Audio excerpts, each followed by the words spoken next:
이 통증이나 이런 부분들은 수술 이후에 생길 수 있습니다. 그러니까 진단이 됐으면 너무 늦지 않게 수술하시는 게 이 통증을 줄이는데 중요한 역할을 하지 않나.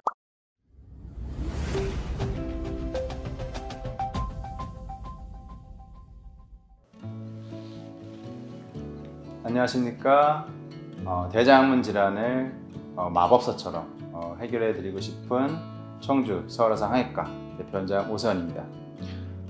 이제 오늘서부터는 이제 시즌 2로 해서 예전과 달리 이제 환자분들이 많이 궁금해하시는 대장 항문 질환에 대해서 제가 이제 여러 가지로 이제 설명을 드릴 텐데, 이제 그동안 여러 가지 영상들이 많았습니다. 하지만 이번 영상에서는 이제 총 정리하는 식으로 해서 이제 이 영상만 보시면은 뭐 치질, 뭐 치열, 농양, 치료 등 항문 질환에 관련된 그런 내용들을 한 번에 아실 수 있게끔 총 정리해서 그 영상을 만들 거니까 이 영상 하나면 치질 치액은 정리되실 것입니다. 이제 시작해 보겠습니다. 이번 시간에는 치질, 치액에 대한 시간입니다. 우선 그 환자분들이 이제 많이 궁금해하시는 그 질문 중에서 이제 치질이 겨울에 더 많이 생기느냐 이런 부분들이 있는데, 여름 겨울 큰 차이는 없습니다. 이제 다만 그 관리하실 때 보면은 아무래도 이제 그 여름보다는 이제 겨울에 선선하고 하니 이제 관리하시는 게 좀 낫다라고 얘기하시는데, 계절적인 차이 때문에 치질이 더 잘 생기거나 덜 생기거나 이런 차이는 없다라고 보시면 될 것 같습니다.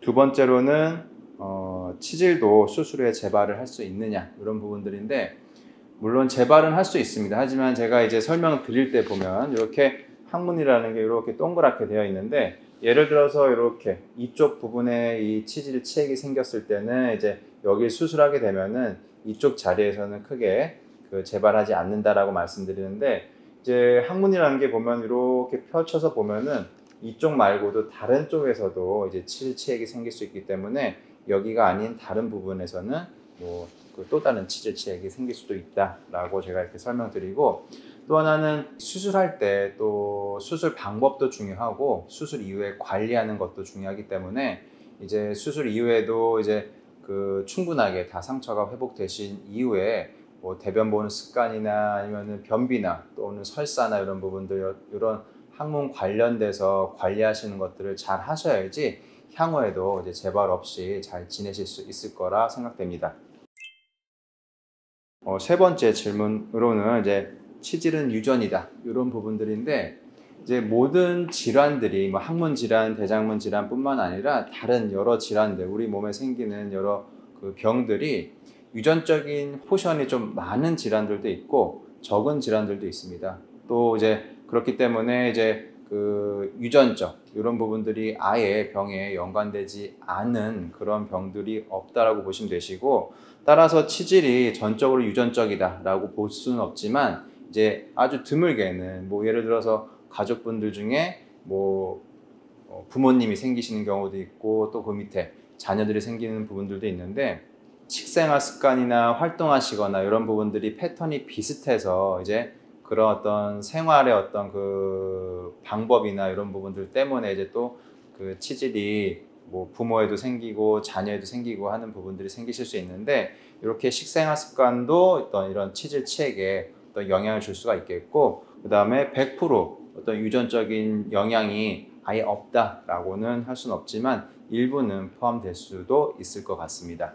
또 다른 질문으로는 이제 변비가 심하면 치질에 걸린다 이런 부분들인데, 이게 맞는 말이죠. 그래서 변비가 심할 경우에는 아무래도 화장실에 오래 앉아 있게 되겠고, 또 변을 보실 때 과하게 힘을 주실 수가 있고, 또 이제 앉아 있는 그런 시간도 길다 보니까 이제 이런 부분들이 치질 치액을 유발할 수 있는 그런 어떤 원인이 될 수 있습니다. 다음 질문으로는 치질은 통증이 없으면 심하지 않다 이런 얘기가 있습니다. 근데 지금 제가 이제 진료를 보면서 환자분들과 상담을 하다 보면은 이 통증이 환자분이 느끼실 때 통증이 심하지 않습니다. 그리고 이제 분비물이나 이런 것도 심하지 않은데, 환자분이 단지 느끼시는 거는 돌출이 조금 된다 이렇게 느끼시면서 이제 진료 보시러 오시는 경우도 있습니다. 근데 저희가 검사를 하게 되면은 수지 검사, 그다음에 항문경 검사, 뭐 초음파 이런 걸 하다 보면 이제 안쪽까지 이제 항문 안쪽까지 저희가 검사를 하게 되는데 그런 경우 볼 때 이제 환자분이 느끼시는 증상이나 뭐 통증, 불편감에 비해서 실질적으로 객관적인 검사에서는 그 내치액이나 이런 치질 치액들이 꽤 심하게 진행된 경우도 있기 때문에 단지 통증으로만 치질의 어떤 심각한 정도를 판단하기는 좀 어렵습니다. 따라서 중요한 거는 검사와 느끼신 증상, 그 다음에 이제 그 진료 보시는 대장문 내과 선생님 어떤 소견 이런 부분들을 같이 종합을 해봐야지 이제 단지 이제 통증으로만 치질의 어떤 심각한 정도를 판단할 수는 없을 것 같습니다. 그리고 다음 질문으로는 치질은 수술로만 치료를 할 수 있냐 이런 부분들인데 물론 이제 치질은 저희가 단계를 나눕니다. 뭐 1단계는 그냥 안에 작게 있는 경우고 2단계는 이제 뭐가 돌출됐을 때 이제 스스로 들어가고 3단계는 손으로 넣어야 되고 4단계는 넣어도 안 들어가는 경우입니다. 그래서 이 초기 단계 뭐 1단계나 2단계 같은 경우에는 저희가 이제 약이나 아니면은 뭐 좌욕, 연고를 가지고 이제 보존적으로 치료를 해볼 수 있는 거고 그다음에 3단계나 4단계 이렇게 진행이 많이 된 경우에는 그때는 이제 수술적인 치료가 필요합니다. 근데 그 1단계, 2단계 같은 경우 이제 어떤 그 약, 연고, 좌욕 같은 보존적 치료를 한다 하더라도 가끔 어떤 분들은 이제 증상이 호전이 없다든지 아니면은 그런 보존적인 치료를 할 때는 증상이 괜찮다가 나중에 다시 또 그런 증상이 재발할 경우에는 초기 증상이라 하더라도 이전 수술적인 거를 고려해 볼 수 있습니다.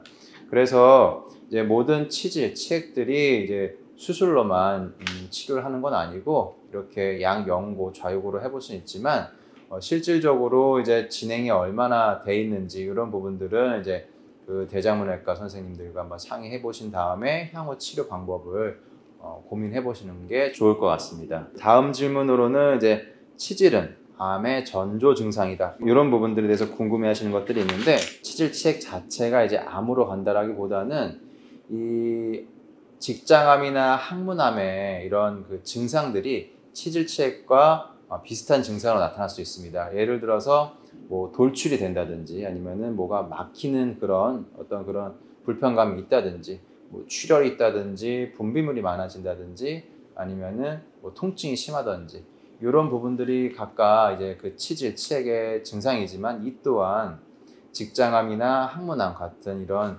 그 악성 종양의 증상일 수 있기 때문에 만약에 이런 부분들이 있을 경우에는 이제 관련과 뭐 대장문외과나 이런 그 선생님들과 꼭 상의를 해보셔야 되시는 거고 따라서 이제 치액 자체가 암으로 간다라기보다는 비슷한 증상이 있기 때문에 항상 항문 쪽 불편감이 있으실 때는 대장문외과를 방문해 보시는 게 좋을 것 같습니다. 또 다른 질문으로는 치질은 스트레스 때문에 생긴다 이런 부분들도 있는데 이 스트레스란 거는 결국 만병의 근원입니다. 그래서 스트레스가 심할 경우에는 이제 몸에서 이제 저희가 교감신경, 부교감신경 이런 게 있는데 이런 교감신경, 흥분되는 신경들이 이제 과하게 이 발현이 되다 보면은 그것 때문에도 이제 우리가 뭐그 입마름이 생기고 그 입마름이 생긴다는 얘기는 결국 몸에서 탈수가 많이 되고 물을 많이 이제 소비한다는 얘기인데 그렇게 되면 결국 변비가 생기는 부분들이고 또 그런 어떤 스트레스 때문에 다른 여러 가지 호르몬적인 문제가 생기기 때문에 이 또한 배변 습관 또는 대변 활동에 영향을 줄 수가 있습니다. 그래서 스트레스는 변비나 아니면 치질 이런 부분들의 유발 요인이라고 얘기할 수 있습니다.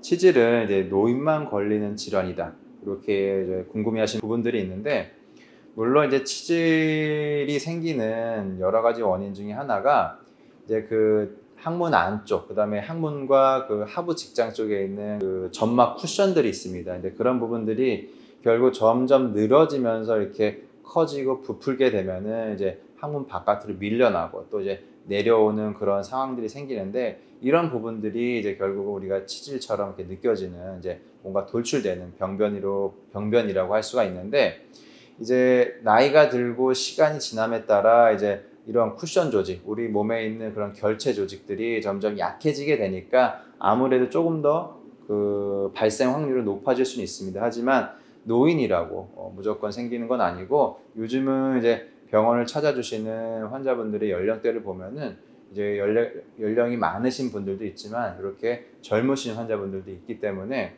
꼭 그 노인만 생기는 질환이라고 볼 수는 없습니다. 또 다른 질문으로는 이제 치질 수술은 통증이 심하다 이렇게 이제 말씀하시는 경우가 있습니다. 그래서 저희가 이제 진료를 보시기 위해서 찾아주시는 환자분들 보면은 이제 이미 진단이 되고 꽤 심한데도 이 수술 후에 어떤 통증이나 이제 합병증 이런 부분들이 너무 걱정이 되셔가지고 선뜻 그 수술 결정을 못 하시는 경우가 있습니다. 그래서 제가 이제 그때 이제 환자분들과 상담을 하면서 말씀드리는 부분들이 이 통증이나 이런 부분들은 물론 이제 그 수술 이후에 생길 수 있습니다. 그러니까 어떤 수술이든 뭐 예를 들어 치질 수술이든 아니면은 배 쪽에 어떤 병변 때문에 수술하는 거든 뭐 맹장이든 뭐 담낭 수술이든 그 모든 수술은 통증이 있으실 수밖에 없습니다. 근데 이제 부위에 따라서 또는 이제 그 병변의 진행 정도에 따라서 통증의 어떤 심각하거나 뭐 경하거나 이런 부분들은 차이가 날 수가 있는데 그래서 이제 병이 많이 진행되기 전에 수술하시는 게 아무래도 통증과 합병증, 회복되시는 부분들을 조금 더 수월하게 가져가실 수가 있는데 그래서 이제 제가 말씀드릴 때 치질 수술하고 나선 통증이 있으실 수는 있죠. 근데 대신 적게 통증이 적거나 아니면 또 회복을 좀 빠르게 하기 위해서는 진단됐을 때 그리고 진단되신 이후에 너무 늦지 않게 그리고 또 수술을 어떤 방식을 하느냐 또 수술 이후에 어떻게 관리하느냐에 따라서 이런 통증이 차이가 날 수 있기 때문에 이제 그 수술한 시점이나 이미 진단이 되셨을 경우에는 수술한 시점이나 이런 부분들은 진료 보셨던 대자문외과 선생님과 충분한 상의를 하시고 진단이 됐으면 너무 늦지 않게 수술하시는 게 이 통증을 줄이는데 중요한 역할을 하지 않나 이렇게 생각을 하고 있습니다. 그 수술하면서 가장 걱정이 되시는 부분들이 이제 요 질문인데 치질 수술하면 변실금이 생긴다 이런 부분이 있습니다. 그래서 변실금은 무조건 생기는 게 아닙니다. 그리고 변실금은 결국 이제 항문 쪽에 있던 관략근이나 근육들의 이제 손상 때문에 이제 그런 변실금이 생길 수가 있는데 그렇기 때문에 수술을 하는 병원도 잘 선택을 해야 되고 또 그 병원에서도 이제 수술 경험이 많거나 또 어떤 수술을 했는지 또 이제 여기에 관련된 어떤 경험이나 데이터가 많은 그런 선생님한테 받는 게 중요할 수 있을 것 같습니다. 그래서 치질 수술을 한다고 무조건 변실금이 생기는 게 아니라 이제 관략근을 얼마나 어떤 그 잘 보존하고 수술하는지가 또 중요하고 수술할 때 이제 말 그대로 병변이 있는 치질 치액 조직만 잘 선택을 해서 제거를 해야 되고 또 수술 이후에 어떤 그런 모양이나 아니면 수술 이후에 어떤 기능